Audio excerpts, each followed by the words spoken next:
Europe 1 Soir. 19h, 21h, Pierre de Villeneuve.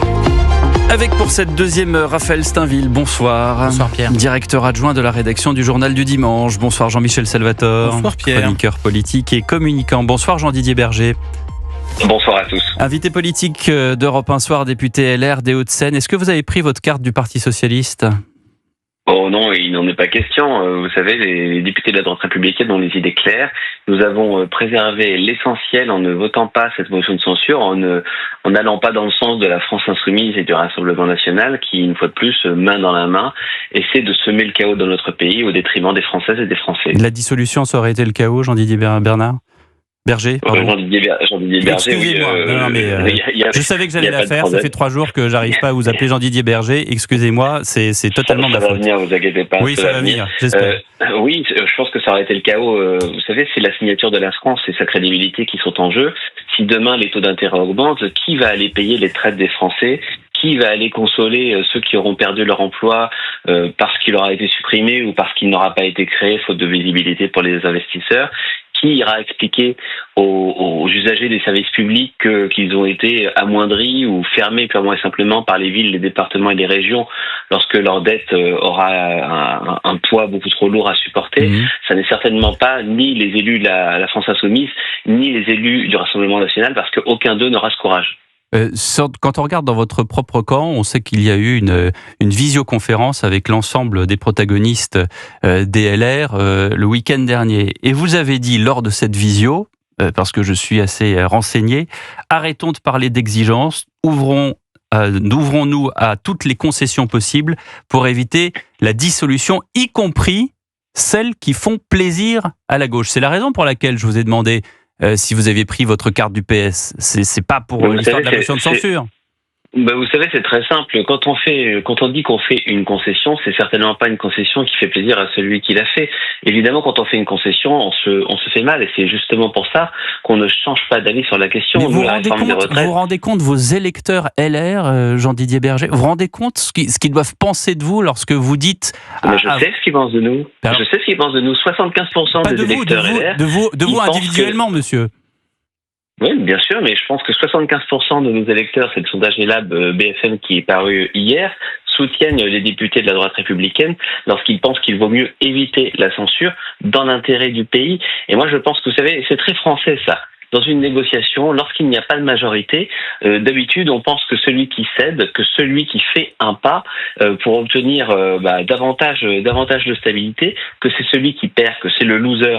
Moi, je pense au contraire que les Français, ils ont la maturité politique pour comprendre que quand il n'y a pas de majorité, plutôt que de laisser la France insoumise s'emparer du pouvoir, parce que j'imagine que c'est peut-être ça que vous préférez, moi pas, eh bien oui, il faut trouver des solutions. Et je vais vous dire un truc, si le Rassemblement national n'avait pas décidé de faire comme la France insoumise et de censurer tout et tout le temps, tout a priori, eh bien le PS n'aurait pas les clés de la négociation. C'est Marine Le Pen qui a donné les clés du camion au Parti Socialiste. Madame Diop du PS nous a dit il y a à peu près 20 minutes qu'elle n'hésiterait pas à censurer si elle, avec le PS, donc, et pas avec la France insoumise, mais on imagine bien qu'il y aura le wagon de la France insoumise derrière, si jamais il y avait quelque chose dans le budget qui ne lui convenait pas. Raphaël Steinville. Oui, maintenant que vous avez consenti à la suspension de la réforme des retraites, il y a quand même une question qui se pose. Désormais, quelles sont les lignes rouges pour les Républicains ? Mais écoutez, si vous avez quand même, comme nous, bien suivi ce qui s'est passé depuis le 7 juillet 2024, personne n'est en mesure d'imposer des lignes rouges à personne. Visiblement, si le PS y est parvenu. Mais il y est parvenu pour la raison que je vous ai indiquée tout à l'heure, c'est que le Rassemblement national, en ayant décidé... Vous savez, avant il y avait 2 possibilités pour un gouvernement. Eh bien, écoutez, nous avons obtenu le fait de pouvoir démarrer l'examen de ce budget, et en l'absence de 49.3, nous allons, avec mes collègues de la droite républicaine, déposer des amendements pour obtenir l'allocation sociale unique plafonnée, pour obtenir la remise en cause de l'AME, pour obtenir la suppression du titre de séjour pour soins, pour obtenir que la baisse de la dépense publique soit la règle. Vous savez, l'année dernière, j'étais déjà au sein de la commission des finances, et j'ai vu le Rassemblement national et la France insoumise voter main dans la main 60 milliards d'impôts supplémentaires. Si vous avez envie que ça recommence, c'est votre droit. Moi, ça n'est pas le cas. Sur l'AME, on va voir si les socialistes sont d'accord avec vous. Mais ils ne sont pas d'accord avec nous. Mais vous savez, il n'y a pas besoin d'avoir d'accord avec les socialistes. Si le Rassemblement national si est tout le monde veut cohérent travailler avec lui-même, ensemble, et si on veut arriver à un budget cohérent, il faut que tout le monde travaille ensemble. mais vous savez monsieur que les le choses député. vont se faire. Mais les choses ne vont pas, puisqu'il n'y aura pas de 49.3, les choses ne vont pas se faire d'un bloc. Chaque vote sera différent, article par article. Amendement par amendement, il va y avoir des votes différents. Moi, j'observe que si le Bloc central et le Rassemblement national décident de supprimer l'AME, la gauche et le Parti socialiste ne pourront pas s'y opposer. Donc on verra si... Vous savez, souvent, alors ils à font chaque quoi? fois Ils font qu'on une motion de propose des censure? choses... Mais parce qu'ils voulaient empêcher, a priori, le gouvernement. Vous savez, pour des raisons différentes. Jean-Luc Mélenchon, lui, ce qu'il veut, c'est avoir une dissolution rapide pour essayer de prendre le pouvoir avec le nouveau Front populaire. Marine Le Pen, elle, ce qu'elle souhaite, c'est avoir une dissolution rapide pour faire en sorte de modifier son calendrier judiciaire. Ce sont des intérêts différents, mais en l'occurrence des intérêts divergents. Mais par contre, l'intérêt des Français, ils n'en ont absolument rien à faire. Donc nous, on est là pour défendre les Français. Enfin, et vous savez, chaque parti dit ça, Monsieur Berger. Tout le monde dit ça. Tous. Vous dites ça. Le RN oui, dit mais si ça. vous voulez mettre tout le monde dans le même panier. Non, mais je mets si pas vous tout le voulez monde dans le faire même du panier. populisme et mettre tout le monde dans le même panier, c'est votre droit. Mais c'est pas mon droit. En Je vous l'occurrence, pose des c'est vous qui questions. le dites. C'est vous qui le dites. Mais bien sûr, mais moi je vous vous me posez des questions, moi je vous apporte la réponse. Peut-être. Vous me posez des questions, moi je vous apporte les réponses. Moi je vous dis 75% de nos électeurs, ils sont d'accord avec nous. Et vous savez, l'année dernière, la censure, ça a coûté 12 milliards d'euros. Et 90% des Français jugent que les responsables politiques de tous bords, d'ailleurs je parle pas que de vous, sont inefficaces. Jean-Michel Salvatore a une question pour vous. Vous n'êtes pas obligé d'essayer d'y contribuer. Bah, attendez, j'y contribue pas, je pose des questions. Alors, monsieur, mon métier, monsieur. Ouais, monsieur Berger, moi j'avais si c'est ça la conception de votre métier, que de considérer que de faire du tous pourri et du tous dans le même panier, c'est votre droit, mais moi j'ai le droit de vous répondre, c'est ce que je fais. Je pense que les auditeurs ont très bien compris que c'était pas mon intention. Jean-Michel Salvatore. Moi j'avais une question à vous poser sur votre décision sur votre décision à propos des retraites. Finalement, la grande différence qu'il y avait jusqu'à présent entre les Républicains et le Rassemblement national, c'était sans doute le sérieux budgétaire et la bonne gestion. En acceptant finalement de renoncer à cette réforme des retraites, on se dit que vous perdez un petit peu l'originalité que vous pouviez avoir par rapport au Rassemblement national.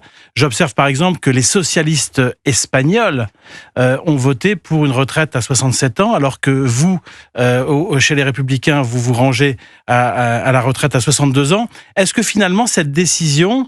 Est-ce qu'avec cette décision, finalement, vous ne risquez pas de perdre toute une partie de vos électeurs qui n'auront plus aucune raison de ne pas voter pour le Rassemblement national ?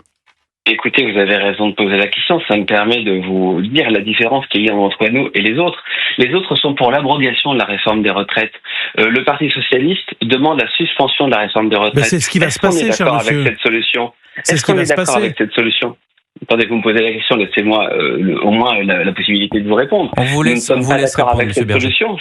Nous ne sommes pas d'accord avec cette solution et ça nous permet de dire que quand on fait une concession, ça n'est pas parce qu'on est d'accord avec la solution, c'est au contraire parce qu'on n'est pas d'accord avec la solution.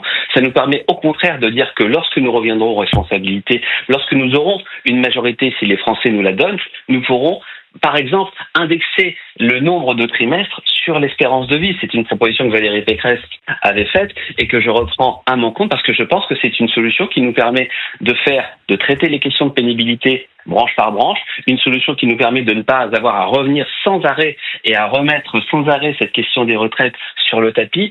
Quand, vous savez, il y a 50 ans, il y avait 4 cotisants par retraité. Aujourd'hui, c'est 1,5 cotisant par retraité, bientôt 1 pour 1, et après, moins d'un cotisant par retraité. Mais qui va payer ?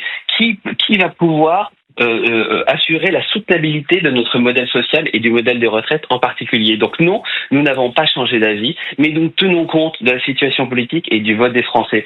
Si nous ne faisions pas cette concession, c'était laisser la main à ceux qui veulent l'abrogation pure et simple de la réforme. Est-ce que par pureté, Laurent Wauquiez l'a dit, il l'avait très bien dit, il n'y a pas, jusqu'en 2027 et l'élection présidentielle prochaine, il n'y a pas de solution chimiquement pure. Et ceux qui ne l'ont pas compris, que depuis le 7 juillet 2024, il n'y a pas de majorité à l'Assemblée nationale, sont dans l'intransigeance idéologique.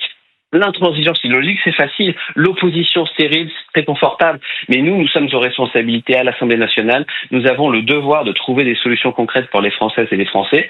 Et ça n'empêchera pas, quelles que soient les solutions qui seront retenues lors de cet examen budgétaire, de promouvoir des solutions pour pérenniser notre système de retraite. Monsieur Berger, vu l'ambiance aux Républicains, vous venez de dire, nous ferons, j'allais dire, mieux et nous appliquerons le programme que nous avons au LR quand nous serons en responsabilité. Dans l'état actuel des choses, expliquez-moi comment est-ce que vous pouvez arriver aux responsabilités. D'abord parce que vous avez fait des concessions et que sans doute certains militants vous en voudront. On sait qu'il y a des militants LR aujourd'hui qui déchirent leurs cartes. On sait qu'il y a des militants LR qui aujourd'hui vont rejoindre l'UDR d'Éric Ciotti qui était un micro-parti jusqu'à présent.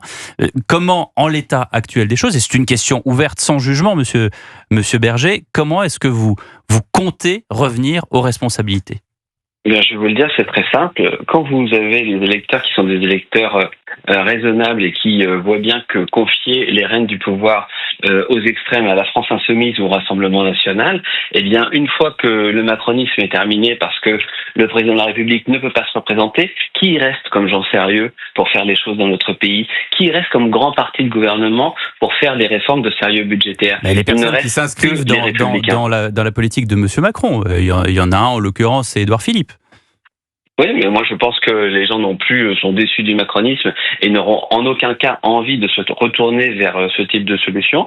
Et je pense que nous avons la responsabilité d'assurer la suite des opérations et de permettre à la France d'enfin faire les grandes réformes que personne n'a eu le courage de faire jusqu'à présent. Raphaël Steinville pour le JDD. Oui, le péché originel de cette Assemblée telle que nous la connaissons, est-ce qu'elle ne réside pas dans un flou entretenu par LR lui-même qui...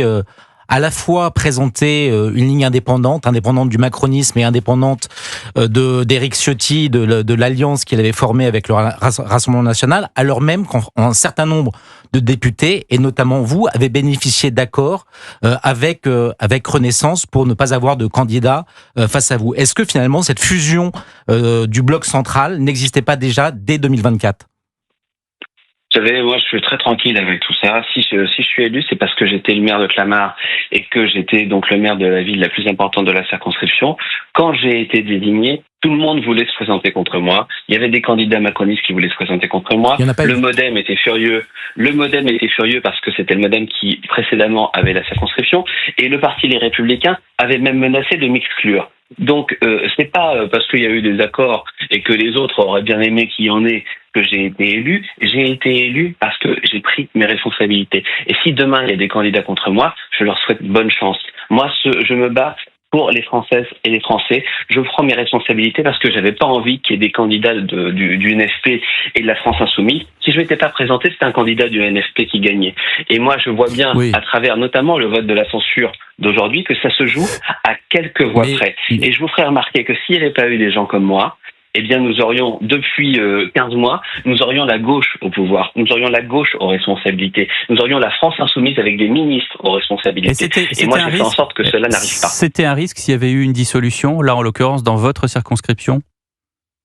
Et vous voyez bien que en cas de censure, d'abord dans ma circonscription, si c'est pas moi qui gagne, bien sûr, ce sera la France insoumise qui gagnera. Le Rassemblement national n'est pas en mesure de l'emporter dans des circonscriptions des Hauts-de-Seine, dans aucune circonscription des Hauts-de-Seine. Jean-Michel, dernière question. J'avais juste une dernière question à vous poser. Il y a beaucoup de gens qui disent que si vous avez voulu absolument éviter la dissolution, c'est parce que vous aviez peur du suffrage universel. Qu'est-ce que vous avez à répondre à ça ? Bon, écoutez, c'est très simple. Je pense que les 50 députés de la droite républicaine ont été élus dans les pires conditions qui puissent exister pour notre formation politique. On était vraiment au ras du plancher. Donc, tous ceux qui ont été élus, ils ont été élus sur leur nom par rapport à leur implication locale et dans des circonstances extrêmement difficiles. Donc, je peux vous dire qu'aucun de mes collègues, et surtout pas moi, nous n'avons peur de retourner devant les électeurs. Mais j'observe que cette solution, elle coûterait beaucoup d'argent à la France et aux Français, et je pense que personne ici n'a envie d'avoir davantage d'instabilité, de rajouter du chaos au chaos. Merci Jean-Didier Berger, et on espère vous voir la prochaine fois dans le studio, parce que finalement Clamart c'est pas très loin. Merci Monsieur Berger d'avoir été avec nous.